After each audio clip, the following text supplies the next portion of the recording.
আমাদের লাকসামের আবুল কালাম সাহেব কিছুদিন আগে মুজাফফরগঞ্জে একটা মিটিং এর মধ্যে বলেছিল ওনার এরিয়াতে কোনো চাঁদাবাজি চলবে না। কেউ যদি চাঁদাবাজদেরকে ধরিয়ে দিতে পারে তাহলে যথেষ্ট পরিমাণ পুরস্কৃত করা হবে। তাহলে জাতির কাছে প্রশ্ন, আমি কি পুরস্কার পাওয়ার যোগ্য না?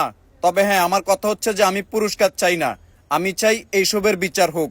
এই যে চাঁদাবাজি করে দেশ চলতেছে, এটা কিন্তু আমাদের লাকসামের সম্মানে নষ্ট হইতেছে। পুরা বাংলাদেশে যদি চাঁদাবাজ বন্ধ হয়ে যায়, কিন্তু লাকসামে কেন চাঁদাবাজি বন্ধ হয় নাই? হাইওয়েতে চলতে গেলে কেন চাঁদা দিতে হবে? আমি তো সরকারকে বছরে বছরে ট্যাক্স দিতেছি, তাহলে পৌরসভা কেন ট্যাক্স দিতে হবে? পৌরসভার টাকা কি সরকার বহন করে না? আমরা ট্রাক ড্রাইভার বা বড় গাড়ির ড্রাইভার যারা আছি তারা কেন পৌরসভার টাকা বহন করতে হবে? এই যে এখানে তিনজন লোক দেখতেছেন, ওনারা আমাকে লাকসামের আনোয়ার বাইয়ের ধমকে ওনারা বলতেছে আমার গাড়ি যদি চাঁদা না দেয় তাহলে আমার গাড়ি এখান থেকে যাইতে দিবে না। বিস্তারিত দেখেন ওনারা কি বলে।